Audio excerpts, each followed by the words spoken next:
তামিম ইকবাল বলেছে আইসিসি থেকে ক্রিকেটাররা অনেক টাকা পায়, তাই ভেবেচিন্তে ক্রিকেট বোর্ডকে সিদ্ধান্ত নেওয়া উচিত। তার মানে তামিম ইকবাল সোজা সাপটা না বলে ঘুরিয়ে পেঁচিয়ে খেলোয়াড়দের ভারতে পাঠাতে চাচ্ছে। আসলে মিডিয়া, ক্রীড়াঙ্গন, নাটক ও সিনেমা সহ বিভিন্ন সেক্টরে ভারতের কিছু দালাল আছে। এর একটা হলো তামিম ইকবাল। দেশের মানুষ আসলে খেলাধুলার কারণে এদের পছন্দ করে, কিন্তু এরা খেলাধুলার আড়ালে নিজের স্বার্থে দেশ বিরোধী অবস্থান নেয়। যেখানে স্বয়ং ভারতীয় ক্রিকেট বোর্ড উগ্র হিন্দুত্ববাদীদের ভয়ে তাদের দেশে বাংলাদেশের খেলোয়াড়দের নিতে চাচ্ছে না, কারণ তারা এতটাই উগ্র যে বাংলাদেশ ক্রিকেট টিমের উপর কৌশলে যে কোনো মূল্যে হামলা চালাতে পারে। সেখানে ভারতের দালাল তামিম ইকবাল টাকার লোভ দেখিয়ে ক্রিকেটারদের সেখানে পাঠাতে চাচ্ছে।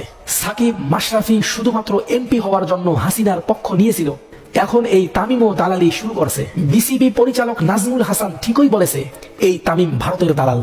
এইসব দেশ বিরোধী ভারতের দালালদের প্রত্যেক সেক্টর থেকে বয়কট করা উচিত।